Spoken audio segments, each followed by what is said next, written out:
All right, welcome again to Social Distillation, the submarine still of the internet, where we attempt to drop the bead and pour white lightning straight onto your brain. What are we talking about today, Shemo? Well, we're talking about this. No regrets, which is Oh, from this original picture. I want to use the original picture, but you know how it always cuts us off top and yeah, bottom? It might cut off the regrets there. So I yeah, might look for a different version of the big picture. But yeah, the little saying there is correct. Circular regret loops won't get us anywhere new. And that's what we're talking about today. Regrets and where it comes from, when it's good, when it's bad. yeah. And I was looking for some sources and things, but I couldn't find anything in particular. It's all just kind of swimming around in the back of my head as a soup. Because I've been listening to a lot of Peterson, and I keep forgetting that guy's name, another guy. About Peterson's done a lot on it, why he's became so popular with young men, which I'll dive into deeper thoughts on that in a little bit. But about negative thoughts Hmm. and about not letting those negative thoughts overwhelm you and control you. And I think a big thing, and this is a bit selfish because this is, me personally, my biggest psychological hangup is regret. And I think if you look at the younger generations and you look at polling about what agitates them, and you look at it's relatively new, but what work has been done so far, analyzing the effects of social media on the young mind, Hmm. and so much of that is FOMO, fear of missing out. Well, what is that? That's a kind of regret. I regret missing out on that thing. I regret not doing this or that with my life. And it also kind of connects to something we've talked about a little bit so far this year, which is resolutions and the National Quitters Day. Well, that can lead to a kind of rebound effect where you have that regret of not following through with your resolution, you have that regret of falling off the wagon of your diet, and rather than being able to push through that, you let that negativity control you, and as the meme said, you create a loop, a Hmm. negative feedback loop, which just makes things worse. We talk about fitness a lot, and that's a lot of yo-yo dieting is you fall off the wagon, you get into a negative loop, and you have a harsh rebound effect where you actually end up heavier than when you started your diet, and then that leads to negative consequences because you're probably not going to get on a healthy diet. You're going to get on an extreme diet because you feel so bad about how things ended up. Johnny Yeah. Miller. Oh no. That's the other guy I was trying to remember. Who's I've got um, Modern Wisdom 826 from August of last year. Johnny Miller is a the uh, uh, description here is Johnny Miller is a writer, nervous system coach, and a podcaster, and he talks about methods for and negative emotions and how you don't let them overcome you. Hmm. And so that one is one I've listened to a couple of times, and then Modern Wisdom 712 from November of 2023 with Dr. Jordan Peterson, How to Destroy Your Negative Beliefs. Um, because those two are biggies. Well, I put up books for a reason all the time, and I put up some really fitting ones, but I should have.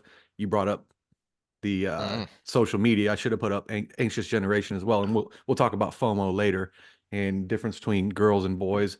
But I guess I want to start with why do we have regret, right? mm, I mean, that's probably the first place to start because as we've touched on with so many other things, there is no real such thing as a bad emotion. There's just emotions that have bad effects, and there's emotions that have good effects. And if they have, well, they all have bad and good effects. Regret can have a good effect, right? So I put up the weirdest people on earth because this is I want to say Western because that's where weird comes from. Western, industrialized, educated, rich, and democratic, but it's a developed world problem. So we always say first world problems, right? Hmm. If you're out in the bush, you do have regret, but you almost don't have the luxury of having negative regret. You have regret of, oh, I made a bad decision, I almost died, but now I learned from it. It's Sapolsky's thesis on Yeah. why zebras don't get ulcers Hmm. because oh crap, that was oh crap, that was terrifying. Okay, but it's over now. And that is actually one of the things Johnny Miller talks about at the beginning of that episode is you see a physiological reaction with shaking. Hmm. That if you're shaking because of some intense, moment that caused an incredible spike in the related witchcraft chemicals, that is natural and normal. And he talks about, you see that when the gazelle gets away from the lion, it's shaking for like a good 30 seconds, like Hmm. almost violently shaking, and then it's done, and then it Yep. goes back to grazing. Then it goes back to grazing. So part of that is the human brain, but we'll get into that. And then I put up height for probably the middle of our conversation, happiness hypothesis, because it's a lot about bringing all the cultures and all the basically psychology meets sociology from all over the world to kind of put these things in perspective so we know, oh, this is why we're feeling this way, and this is how we can actually be a little bit happier in our lives, because chasing happiness doesn't work. uh then the last one up there, other than developmental psych, there is thinking in bets, because now we're talking action plans at the end. So we'll probably finish there. But yeah, I should have put anxious generation up because it is contributing quite a bit. But again, developed countries, we have developed civilizations, we have this problem more than others because we have the luxury of dwelling on our feelings realistically. Mm-hmm. But regret. Why Well, why to is it? to your point, as an example, real quick, um, to your point about the Western not being the West, it's about the culture and the level of development. The two highest suicide rates in the world bounce back and forth between South Korea and Japan. And that is mostly young people and who feel hopeless. They Mhm. reach a point where they feel too much stress, too much hopelessness, and they decide the only way out is to end it all. You know And that that has been true for years of those two countries. you know the demographic that's got the highest suicide rate in the United States? I assume it is young men under 30. No, No? nope. Our cohort, Really? in middle-aged men. Hmm. Middle-aged men. It's usually they think it might be connected to the same mechanisms behind the midlife crisis, Hmm. is because you've worked all your life for these things. The children are growing up. You no longer have that, like, that thing that grounds you. So you're past the point biologically of, I did my job Mm. as a man, but you still are searching for meaning and purpose. You're stuck in a dead end job. And where it usually happens is someone's been doing that for 20 something years, and then they lose their job. Mm. And then they lose their meaning and purpose. They feel like a failure. Their wife leaves them. The kids are mad at them. All of those things all together. And that's usually the recipe for it. It's middle-aged white dudes. Well, that's the extreme end of regret, but Hmm. how do we keep from getting there? Because what Well, you're again, what you're what is, talking about basically is what as far as no emotion is bad, is it's the difference between, as I've said frequently because I have to remind myself of this, is the difference between being self-critiquing and self-critical. well, that's where the loops come in. Hmm. Okay, so uh regret is a positive emotion when it spurs you to change your action. Okay, so you did something and you regretted it. That means you probably did something maladaptive. I stole some money at work and I lost my job. Okay, it'd be pretty damn healthy to regret that. Hmm. But if it doesn't cause you to stop doing that, or if you go into a spiral of not improving your life after that because of that one decision, that's when it becomes maladaptive.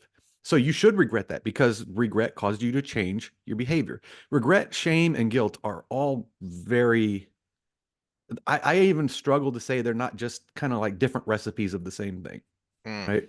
So shame is important because we need social acceptance. So shame is the social version of guilt, right? So you did something and it caused you to harm other people or look bad to the group.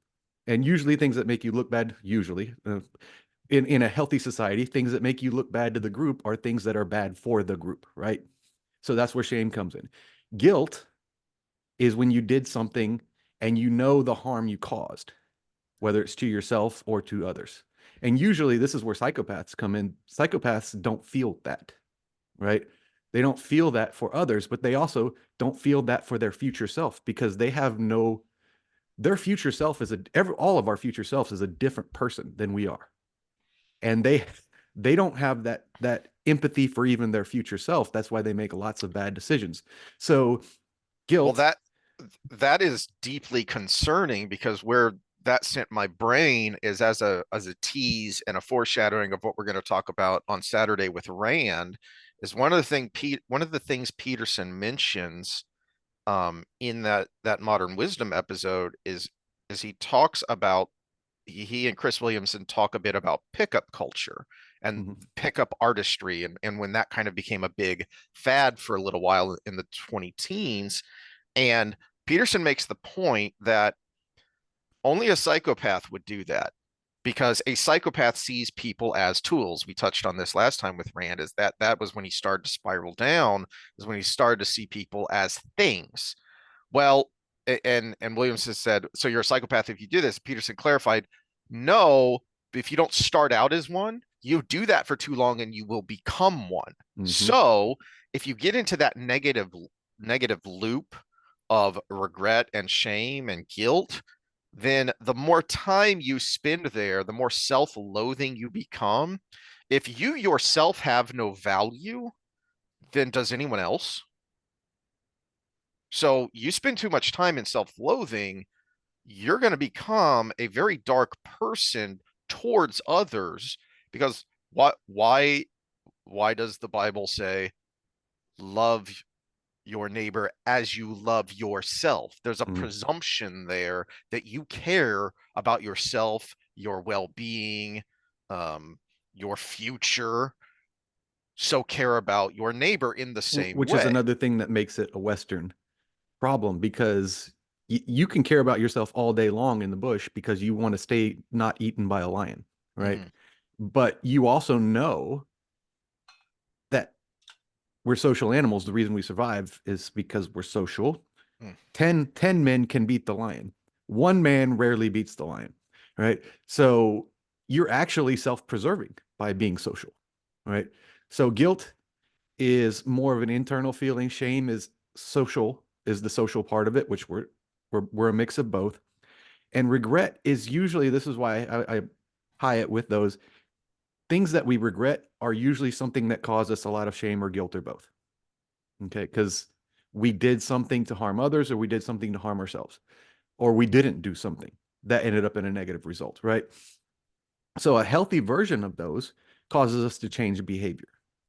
And a healthy version of those is a mix of all of them because healthy shame has guilt behind it because you know you actually did something wrong. When we have shame without guilt, that's when we're in the middle of a struggle session because you're like, I didn't do anything wrong.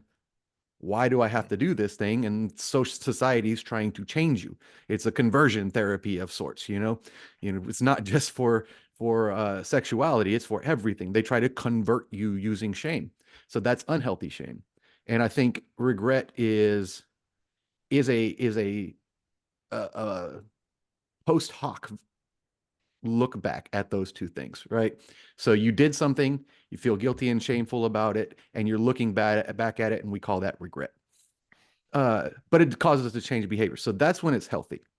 When it's unhealthy is like you said, it actually defines you. Mhm. That's the thing. It defines you.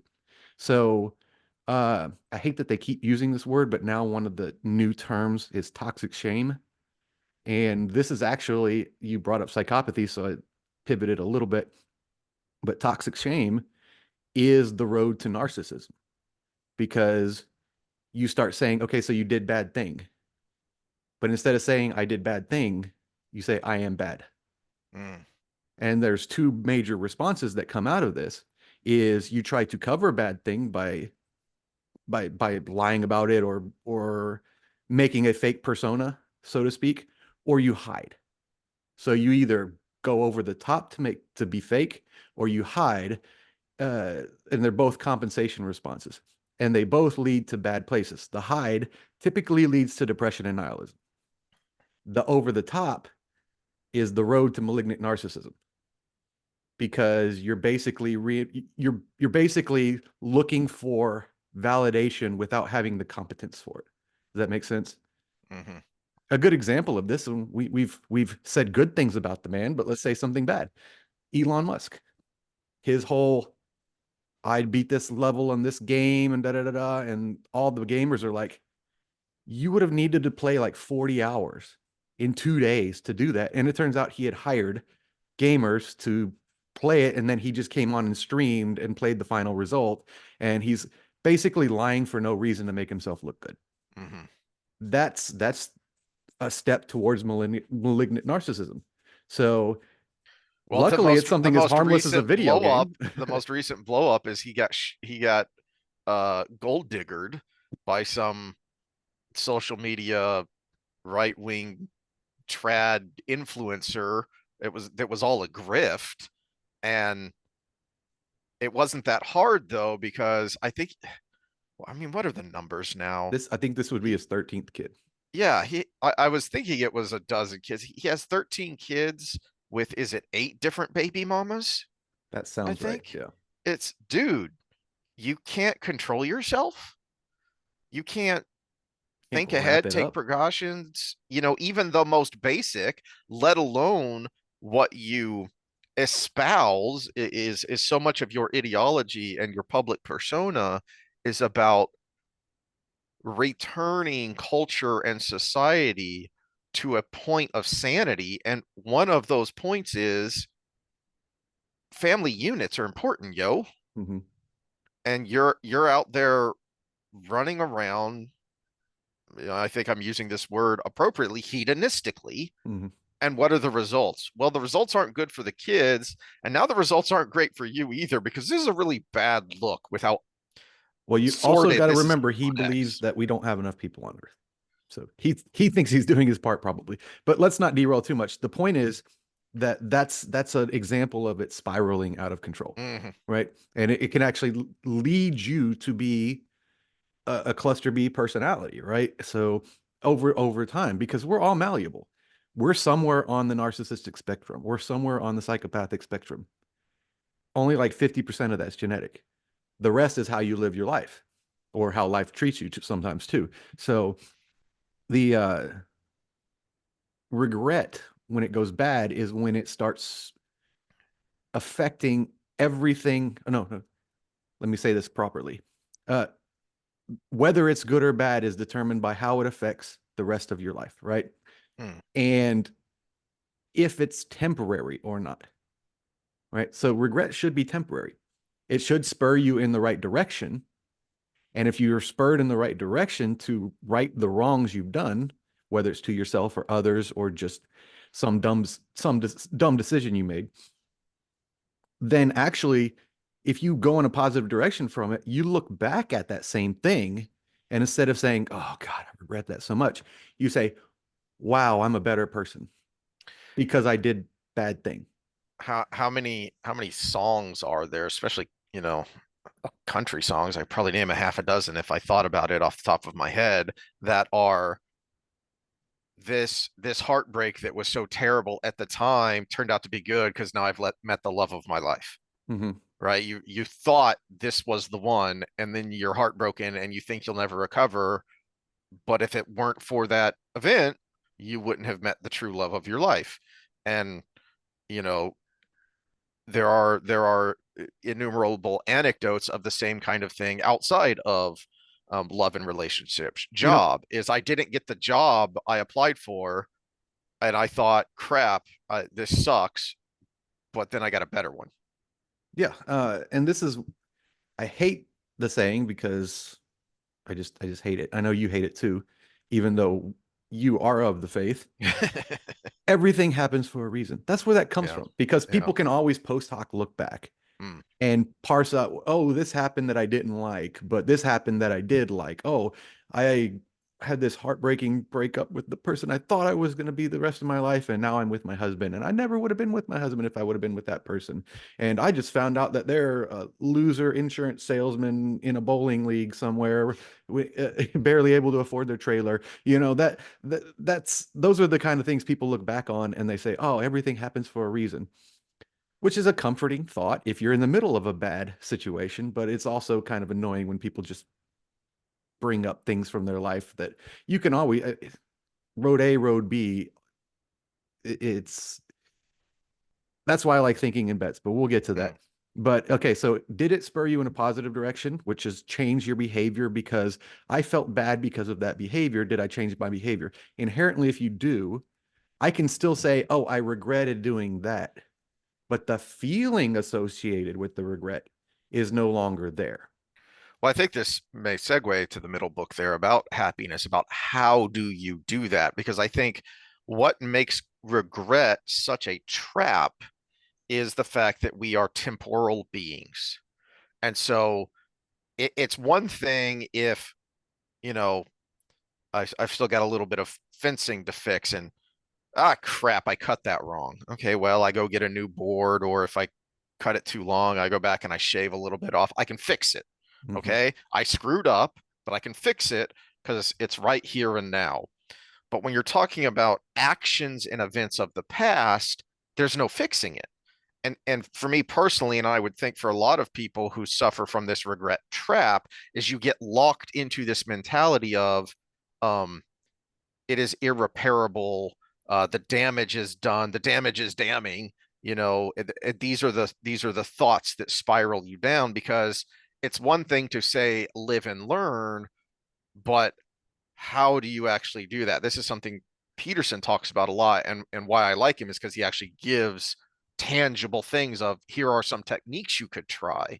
Mhm. Because it's one thing to say, well, as he often says, what are you going to do? Just lie down in a ditch and die? Well, for some people, yeah. Yeah, well, that's where it affects you. It has the physical effect, the actual, and when I say physical effect and psychological effect, they're the same. Okay. Mm, So the mhm, mhm. psychological effect is physical. And if you never take that step forward to change the behavior that caused the bad thing to happen to begin with, then you're going to constantly be in that negative physically psychological uh, state. So the same hormones that you produce when you feel bad, the same hormones that you suppress when you feel bad. We talk about depression, serotonin receptors. If you did something that caused those to dampen because it's not a good thing to do, you shouldn't be satisfied after you do it. Then and you keep ruminating on that thing that caused those to be dampened. Guess what? They're going to be dampened. And when you do something good, they may not be there for you. And so you just didn't feel good from the good thing you did, and you still feel bad about the bad thing you did. And you just kind of, again, loops is the thing because everything's circular, everything's cyclical in our body. And if you keep that pattern of hormone development or hormone production in a certain place, your body is going to create a homeostasis there.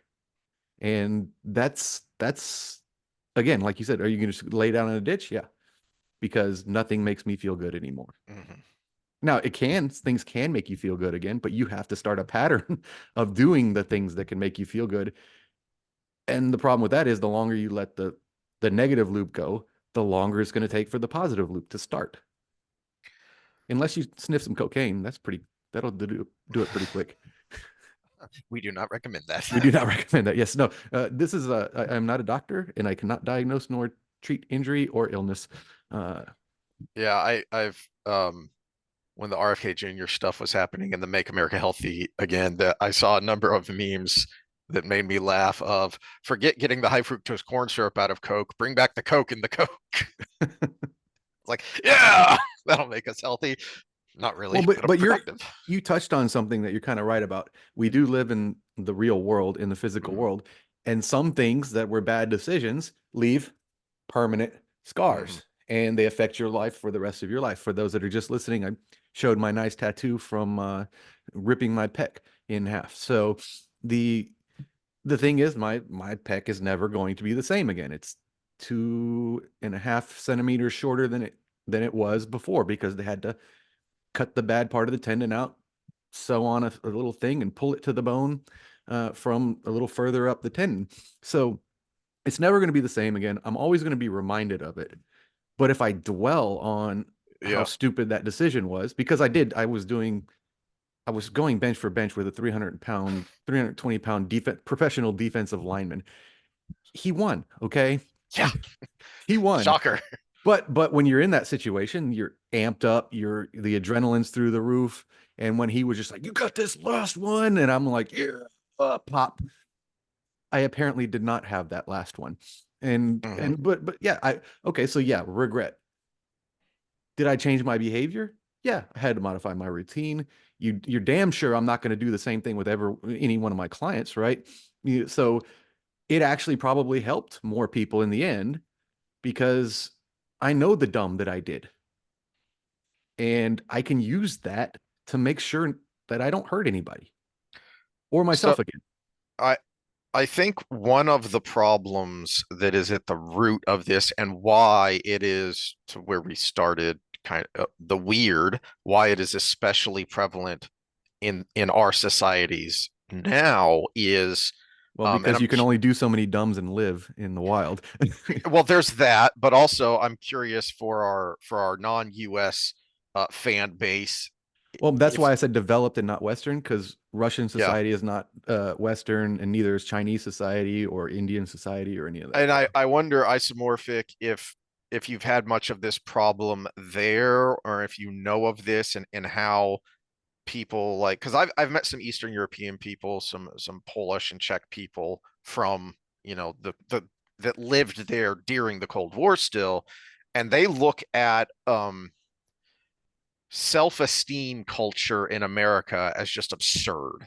And also, I from family and other things. I've talked a little bit about this. The East Asian immigrants, especially, like you don't tell your children they're smart. You don't tell your children they're good looking because no, you don't want them to get a swollen head. And some of them go to the other extreme of you're an ugly dummy. But the point being, I think that is one of the roots of this is because I mean, you have height up there, and you could have the coddling Hmm. up there as well, because I think that may be one of the roots of this is, oh my gosh, I'm supposed to be special, and I've messed this up. Well, no, you're a person, dude. That's that's how life works. But the problem, of course, is I can say that and I can tell myself that. That doesn't mean I can't automatically break out of this negative regret loop. The other problem, I think, and you brought up earlier the difference between boys and girls and how this affects us differently. I think one of the reason girls and young women have such mental health issues is because they get kind of a double whammy of this is you add on to the self-esteem movement the you can have it all mentality. No, you can't. That's insane. It's just it is literally physically, and I by physically I mean physics, impossible. There are only 24 hours in the day and there's only one of you. No one can have it all. You have to make choices, as we are fond of saying from the great Thomas Sowell. There are no solutions, only trade-offs. Hmm. And remind me to come back to that again because I had something of an epiphany on that, I feel. But I think for girls it's even worse because they on top of the you're so special, you're so great, you get the and you can do anything. No, you can't. I've used the example before. I love music. I am not musically inclined at all. I wish I was because I would love to be a musician because I love music. That I would love to be able to make music. I can't. If I work really hard at it, I can play music. I cannot make music. My Hmm. I don't have the talent. My brain doesn't work that way. Yeah, we'll see. We'll see if I get there. I'm only on week 3. Well, I can play right-handed. I can play left-handed. I can play both hands if I don't have to move my hands or play a note at the same time. So, but that's only two weeks in. So that I think that's pretty good. I don't know. I can do. Progress. I got a smashing Twinkle Twinkle Little Star. Okay, it is fantastic. But no. Now that derailed my thought. What were females and males. The Yes. problem with social media, we'll kind of throw that in there now, is when we talk about regrets. Gadsad does this every time he interviews somebody, is he asks them, what's your biggest regret? Mm, And he always gives the explanation of, there are regrets of what you did and there are regrets of what you didn't do. mm. And I would love to see some research on this, because social media is relevant, because females tend to actually be more social than males. And social media affects females more than males. Evidence right here. Okay. I got the charts and graphs. Okay. I think when you're talking about shame-based stuff, I think that would lead females to this, and this is where I'm going off on my a hypothesis instead of having evidence. I think women would probably, females, girls and women would probably be more likely to have regrets of things they did, because we kind of know that guys tend to have more regrets of things they didn't do. And Really? yeah, so it's regrets of omission actually tend to, what you talked about, that you never actually stepped in the ring, was Hmm. a big regret you had, because, and you're like, oh, well, Sam actually did it and he seemed to be like better for it. And I never did it. And I'm mad at myself for that. Hmm. And that's one you brought up on the podcast before. So I was comfortable saying it out loud. But Well, the reason I was surprised is because I don't remember who I first heard say this, but I thought it was very telling and struck me as very true that when it comes to relationships, at least, men regret the ones they didn't sleep with, women regret the ones they did. there you go. That would actually support my hypothesis. If I was writing an Yeah. introduction to an experiment, those would be things I would throw in to this is why I think this, and this is why it's important to look Yeah. further into. Uh, so yeah, I mean, that just supports it. But also when we talk about social ramifications, which actually sleeping with somebody would be in there, uh, you don't embarrass yourself when you don't do anything. But if you do something that causes everybody to say, "Oh my gosh, that was the person that did that thing," and now it's all over social media and on the internet for the rest of your life, that's going to affect you more, I think, as a female than as a male. Because, someone could name something dumb I did sometime and I'll be like, yeah, okay. But there are times where I look back and like, maybe I should have pulled the trigger there and I didn't. Hmm. I mean, those are the kind of things that if you were to use the word regret, I don't dwell on them anymore. But if you were to use the word regret, I'd look back and I'd say, okay, I kind of regret that, because this would be different now. But it's never too late to do that. And here's a saying that people can, and I wish I remembered the name of the guy that I heard say this. So I'm actually stealing somebody else's quote here, and I can't credit it, but it's, I would do and he was talking about other people, but I use it for myself. I would do the same thing if I was that person at that exact same moment.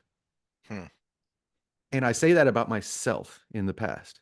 So we brought up my first semester at OSU, I think the last podcast. I had a 1.56 GPA because I was in a new environment, all the food I could eat, girls around, hacky sack in the lobby, A wheel much, of much time more discussions in social the lobby. environment than Yeah. where we went to high school, which was very rural and spread out. And I And had all of these friends, and it was, I was staying up till 4 in the morning, and then I slept through calculus class, which is the one I failed. Which I'm great at math, so that tells you it was more stupid decisions than it was hmm. ability. Hmm.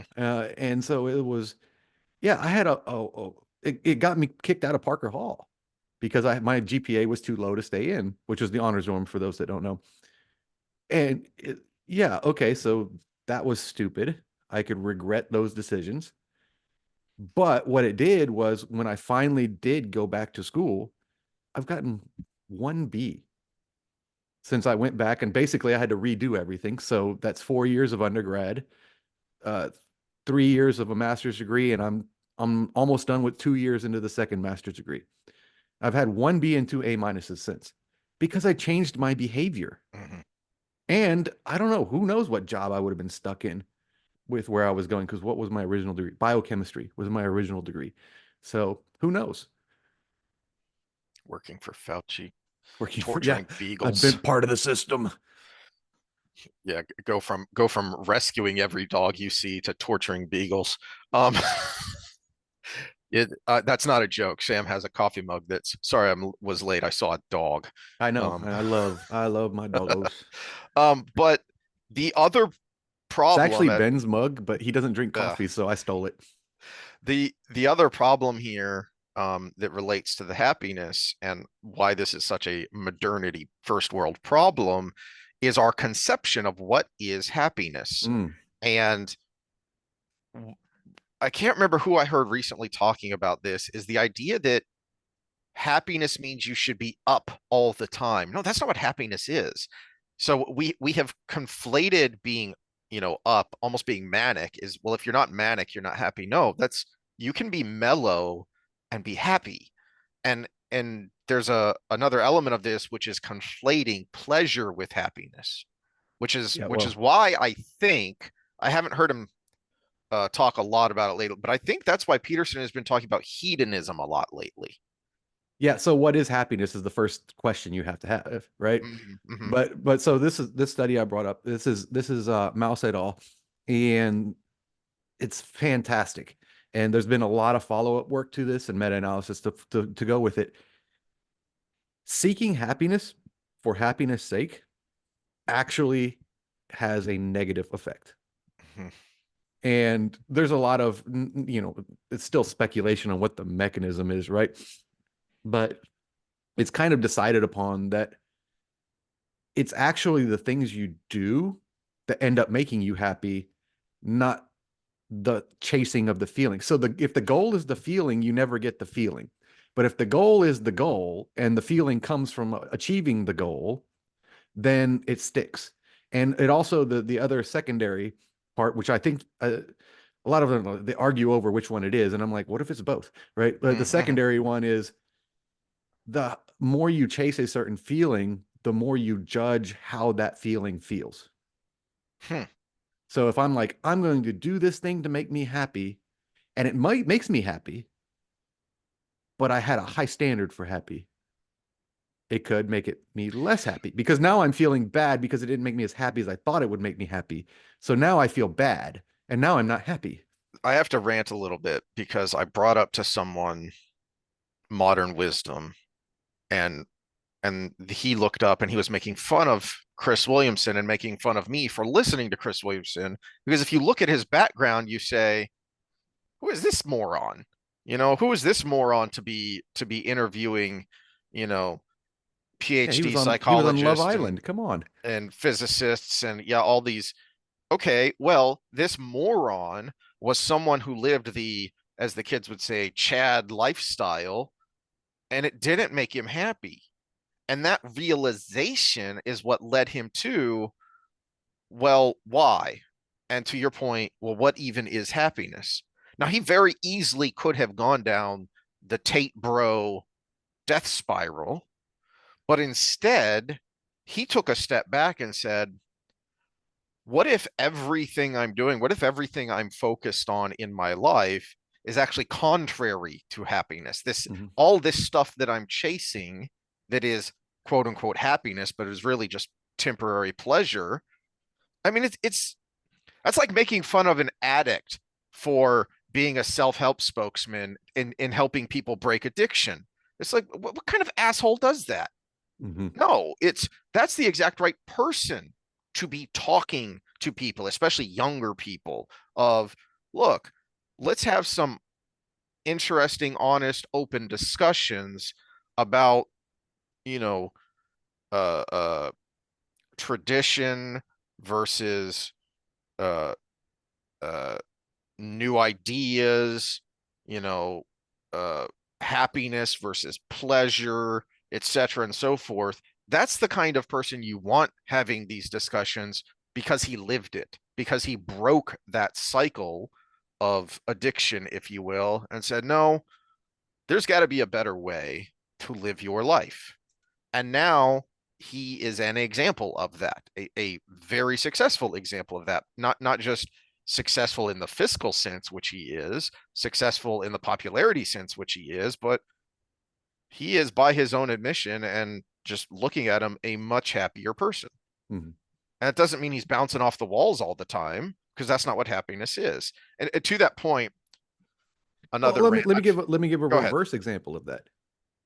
Someone our generation at least, grew up thinking was one of the happiest people on earth, killed himself. Robin Yeah. Williams. Yeah. You know, we watched all the movies, we saw the stand-up comedy. He was high energy, and from what I've seen from people behind the scenes, an all-around good dude. But that man wasn't happy. No. It, So, yeah, we didn't realize until after the fact how the real him was probably the him that won the Oscar for Good Will Hunting, in that kind of darker, more mhm, contemplative moment. One of the greatest scenes in cinema is him sitting there on the bench talking to Matt Damon, mhm, and it's heavy, but that's why it's so good. That's why it won him the Oscar for Best Supporting Actor. And that was apparently the real him that he kept hidden in this facade of, I mean, I used the term manic before, and if you watch him, not even just his stand up, but if you watch him like clips of him on late night, he's nuts. And he the audience is falling over with laughter, but he's nuts. mhm. Um, Well, I'm, let's circle this kind of back to regrets though. So it's one of the reasons we feel that for a long period of time is because we look back at decisions we made that are still consequential, or that we think derailed our lives, right? But the real reality is that the only reason it's derailing our lives is because we keep letting it derail our lives. it's a good point. And that's where the cycle comes in, because you basically make a self-fulfilling prophecy. Hmm. So I made bad decision and it set me back. Okay, yes, it did. I popped my tendon and I couldn't bench for a while, and I'm barely at 200 pounds again, right? So it set me back, maybe permanently. But if I never got back under the bar again, would I be at 200 pounds now? No, because I had to start with the baby bar, the 15-pound bar when I started back up. If I never got back under the bar again and I had to pick some, help, pick up Becca or something, I could pop my tendon again because I never got stronger, right? So same thing with everything in life. Okay, yeah, it sets you back. But if you keep dwelling on that regret thought, if you keep feeling that regret keeping you in that psychological state, it will keep setting you back the whole time. The only way is, I mean, and you got to force it maybe in the beginning, is to find a way you can step forward. And that's where I think Thinking Bets comes in, because the main premise of that book, one of the best books I've ever read, by the way, Annie Duke, if anybody's looking for it, but is it's post hoc judgment of your decisions is what it is. Mm. And the reason it's called Thinking in Bets is because she's a corporate psychologist, but she's also the first female poker champion. So, and she said life is more like poker than it is like chess. Because chess, everything's laid out for you and you can make the best decisions even though you have an opponent making other decisions.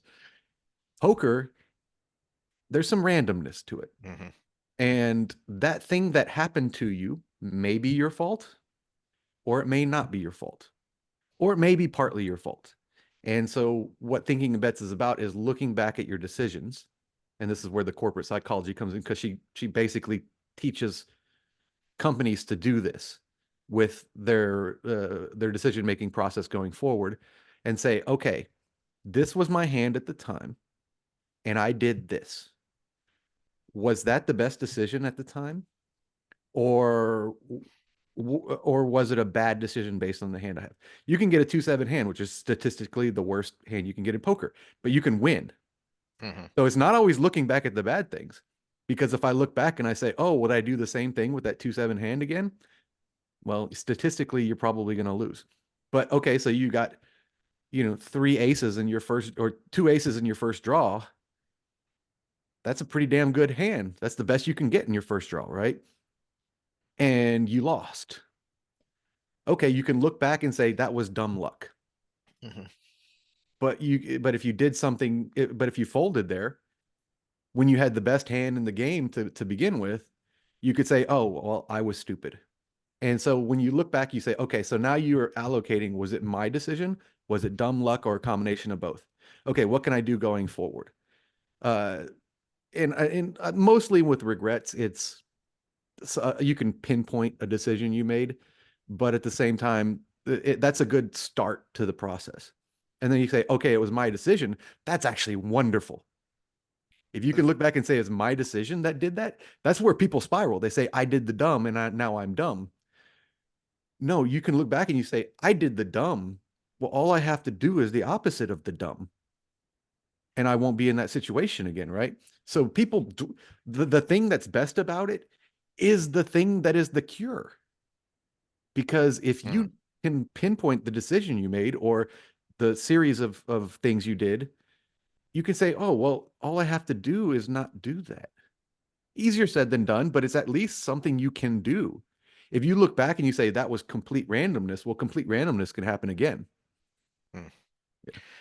Yeah. So that's why I brought up the you can have it all mentality, because one of the things that has helped me, and I haven't been able to do until relatively recently, is to take a serious and sober look at the things I regret most and convince myself, because it's one thing to say it, it's one thing to know it, it's another thing to actually convince, right?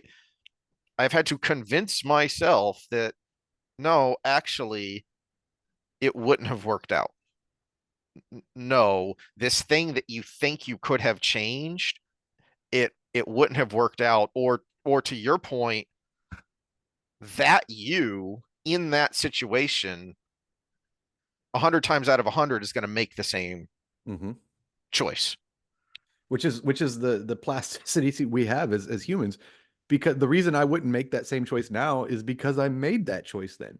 Yeah, I exactly. mean, that's exactly how this thing works in life. And we learn. I mean, learning is another field that everybody argues with everybody, and I'm like, it's a little bit of all of it, guys. Hmm. But yeah, you won't make that decision now because you did it then, and you feel the regret from that. Now, the problem is getting out of the loop of feeling that regret, which is, I think a better approach might be something to the extent of, okay, I didn't do this and I regret it. If I was to do that thing right now, would I want the result? Hmm. I mean, that's a good question to ask, right? Would I want the result if I did that thing right now? And if you answer yes, do the thing. If you answer no, well, you know what? Maybe I'm glad I didn't do it. Or maybe it's a nothing burger. Only two results happen there in this positive. So if I say yes, I want the result of that, do a version of it. Maybe you can't do the thing, right? Like, I mean, we're a little old to be jumping in the ring, right? But you can go do you know, a grappling tournament. You can learn to grapple and do a grappling tournament because Yep. the age specified, right? There are age and weight class specifications for that. Yeah. Yes, yeah. So you can do a version of whatever you regretted, right? Uh, I didn't ask that girl out, and I've been regretting it my entire life. It's like, okay, well, go ask another girl out. Hmm. That is the other thing. I think the second part of the first convincing yourself that look, it wouldn't have worked out, or realistically you couldn't have made any other choice. But then I think the second stage is okay, you're still hung up because you feel like this bad decision that you regret irrevocably damaged your life. All right, for the sake of argument, let's say that's true. Is there some step you can now take that will at least mitigate that? Yeah. Well, and that's an important point because the one thing we all have in common, and the quantum theorists would probably argue with me, but until they give me a practical version, I'm going to keep going with this. We're all limited by time, right? We've only got so many years on this earth, and one of the big sources of regret is looking back and saying, I wasted all that time. Mm, mhm. And that's a legitimate thought, right? But let that be a motivating thought instead of a depressive thought. A depressive thought would be, I wasted all that time. I can't get it back. Woe is me. The motivating thought would be, I wasted all that time, which means I only have this much time left. How am I going to spend it? How are you going to spend it? Are you going to spend it wallowing in because then you're just going to extend the time that wasted for you. And then you're going to lament the time you spent lamenting the time until you die. And like you said, lay down in a ditch. So, future forward, I made the decision I would have made no matter what at that time because I was that person. Mhm. This time was wasted. Damn, that sucks. Let me make sure I don't waste the time that I have left. Now, what can I do in that time? It's different than when I was younger because I'm not made of rubber and magic anymore, right? So I have to say, okay, well, do I want to do that thing? What version of that thing can I do? That's one reason this class actually spurred something to me because I have looked back at my life and been like, I wish I had learned a musical instrument. And they say, whoa, you're required to learn a skill for this class. It's like, I guess it's time to learn a musical instrument, right? So thinking in bets, looking back, and understanding your past self will help you have empathy for your future self by starting to make the decision that your future self would like. You brought up Williamson. I'll say something else that he said before, and I think this is actually his original thought. I don't think he got this from somebody else, but it was, "What am I doing today that tomorrow would hate? What am I doing today that tomorrow would love?" And oh, if I think of it that way, maybe I should do the thing today that tomorrow would love, right? So my final thoughts here that will hopefully be positive is Peterson said something towards the end of that episode when they got to talking about relationships that made me go, huh. And I think there's an addendum that needs to be made, dare I say, to the prolific, great Thomas Sowell and his point of there are no solutions, only trade-offs. Well, that's not exactly true. And I think a more accurate way to unpack what he's saying there is to pair it with his literal mentor, Milton Friedman, who very often said, and he was talking specifically about economic policy here, but you can apply it to just about anything. Don't let the perfect be the enemy of the good. If you had a good plan or a good idea, don't get so hung up trying to make a perfect plan that you don't do anything. Mhm. And this came about, I think the genesis of this thought is important That's because why I said, what's the best version of that thing I can do now? exactly, Yeah. exactly. So the trade-off in some sense is it's not maybe not the solution, but it is a solution. Okay.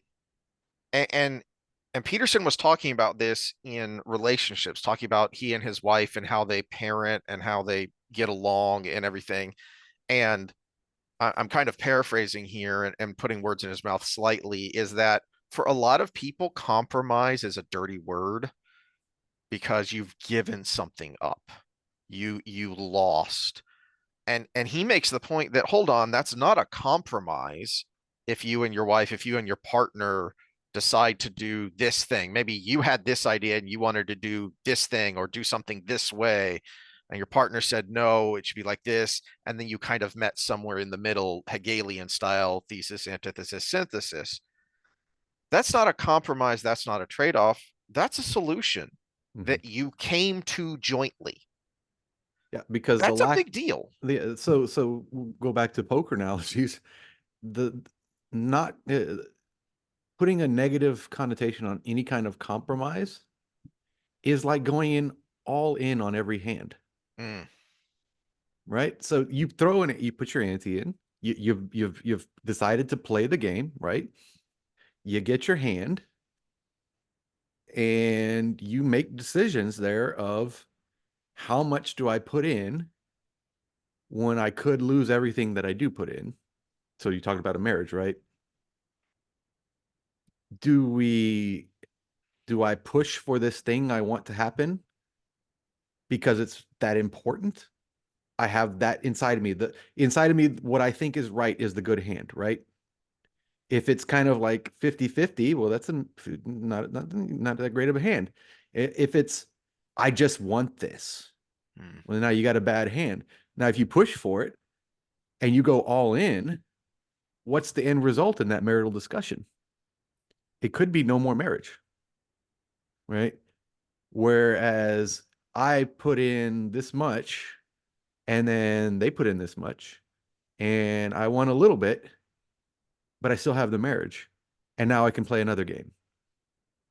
If you go all in every time, you're going to lose 50% of the time at least. At least. And because marriage is a two-person thing typically, uh you're oh, and unless you make very bad decisions, then you may lose more than 50% of the time. But yeah, I mean, then you're a serial marriage partner, right? It's if you go all in every time, you risk losing everything every time. You want to talk about regrets. If you compromised a little bit and you think you could have got more, is that big of a regret? But if you go all in and it blows up, what are you going to be thinking about the rest of your life? Right. Now, sometimes you do have to go all in because there's no other way to do it. You got option A or option B. You do the thing or you don't do the thing. And what think of a decision like that would be that way. I'm trying to think of something consequential. You've got cancer. You either do the chemo or you don't do the chemo. How are you going to do it? Because you can get out of it both ways. The chemo is more successful, but you're going all in. The other one, you're going to live better for the rest of your life, but that rest of your life might be very short, right? So decisions, man. But again, make a future forward approach to it, and that really helps with regret because regret is always post hoc. Regret is always looking back, and just accept yourself the way you were. And if you regret that decision, make yourself a different person, which we can do. Oh, I'm going to be the authentic me. Well, the authentic me is the person that learned from your mistakes. If you don't learn from your mistakes, the authentic you is a dumbass. Okay. Well, that's a great segue preview to next time because essentially what we're going to be doing is analyzing a practical example, a fictional practical example of how that happened. Mm-hmm. Because the thing sending Rand in deep into this negative feedback loop is a lot of regrets and a lot of self-recrimination because of that. And then he finally reaches a point where he's able to shed that. And it's, a great moment literarily, but also a great moment just as a psychological and moral lesson, which is what these stories are supposed to be ultimately. That's why we tell stories. That's why Peterson has been hammering on this for a couple of years now. Well, even longer than that, because I think he did his Genesis series where he talked about like Cain and Abel and the Genesis stories. I think that was like 2016, 2017 that he did that lecture series. So he's been hammering on this for a while now of, these stories are important and this is why they have lasted for millennia because they tell us something about ourselves. Next social episode, though, I want to. We've done this before, but I Well, think it before we tease, deserves. let me end Yeah, with go one ahead. thing because we didn't touch on FOMO. Okay, and this is where I want to end because it's going to sound negative, but it's a positive message. social media has, for those that don't know what FOMO is, it's fear of missing out, right? And one of the reasons why we regret not doing something is because we think we miss out. And the problem with not doing it is you can always have the best version of that in your head, right? Mm, hmm. And the problem with regrets of doing something, or the good thing about regrets of doing something, is you know the truth, right? So Hmm. FOMO is a difficult one to deal with, but the internet's made it worse. Social media's made it worse because there's so many people that everybody follows that are doing so many things and they're posting. First of all, you don't know if they're actually happy, just like Robin Williams. That may be just the best 2 moments out of 100 moments of their entire life, right? Yeah. That's number one. Second is, if you're following the Insta model that's always traveling the world and doing everything you want to do, they're either from a rich family or they're doing a rich dude. Okay. Or lots of them to get where they are. So if you don't want to, if you're not from a rich family and you don't want to do the second, your time is better spent getting rich. Come up with an idea, start a business, make your money, and then do those things, because just fawning over it is going to make you depressed because it's not your life right now. So the best result, the best way to get out of that is to do the thing that gets you there. And yes, that's going to not have you there for a while. But that's again, if you're not from a rich family and you don't want to do the second, then your time is best spent the other way. Don't get depressed. 329 million of us here in the United States are also in your situation because we're not in that top percent. Hmm. So FOMO is can be motivating, but at the same time, don't let that affect your identity. Okay, live life like a normal person, and then set goals, and that's going to make you more happy than putting it all on a credit card and doing the thing you saw on Instagram. That's for sure. Hmm. Uh, but yeah, that's where I kind of wanted to throw that bit in there because you had brought that up, so I had the thought. But okay, now Yeah. you can tease for next time.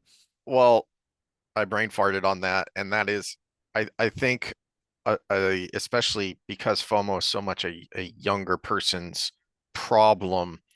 Well, there was also the YOLO for a while. You only live once, you Yeah, know. but a big part of why this is happening, and you've talked about it before, and I think it deserves a revisit. What is dopamine? What does it do? And how are we letting it hijack our brains? Because a lot of this is chasing dopamine spikes. Well, that's what we do naturally, but the problem Mhm. is there's so many artificial ways to do it now. That And that's why I use the term hijack on purpose. mhm. Is we have let it hijack our brains, and this thing that is supposed to be a tool, uh, you know, the steering wheel is now driving the driver. I need to get it as a shirt because I'm sure it's out there. If not, I'm gonna steal it. It's I saw a cartoon that had two chemicals talking to each other, and it was serotonin and dopamine, and it said technically we're the only two things that make you happy, which is true. Everything that does make us happy is we the steps to true happiness is a dopamine surge to motivate you to do something and the hit when you do it, and then a serotonin follow up, which makes you satisfied from that. Basically, oversimplified. I know if anybody knows the real path, that's okay. But we yeah, we that's can talk that's about the witchcraft next time. yeah, that's the And non-witchcraft version of that. But you need the motivational, you need the hit when you do it, and then you need the post hoc satisfaction from it. And then, if we want to talk plasticity, then you need acetylcholine to come in and make that a permanent part of your brain. But you're making my brain glaze over. Stop yeah, that. no, it's okay. But yeah, what are we teasing for next time?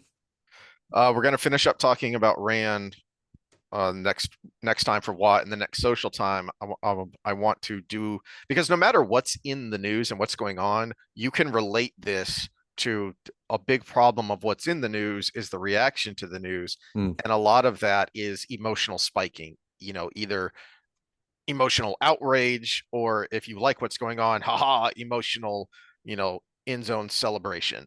And it's either way, you're letting the chemicals of your brain hijack your actual intellectual function. Hmm. Yeah. Yeah, that'd be pretty good. Uh, One closing thought, because remember we didn't talk about the you don't hate your medicine, your doctor enough, Oh, and I had that box of medicine. I don't know what my yeah. prop is, but that was a mega dose of a corticosteroid, which is a catabolic steroid, which tears down tissue, just in case my gums got a little inflamed while I was going through the recovery of having that tooth pulled. And side effects include cardiomyopathy, uh, loss of muscle mass, tendon rupture, osteoporosis. And I'm just like, how many people are unhealthy in this country because every time they get a little sick or they have a little inflammation or have a little injury, they're getting stuff like this. Because had I been a normie and not known how to read these things, I would have just taken it because my physician sent me home with it, you know? And I'm like, that could have caused me to how many people. Okay, so something you would probably use that for, say you have bronchitis, inflammation of the lungs, or something like that, right? You go in and you're a big, strong dude.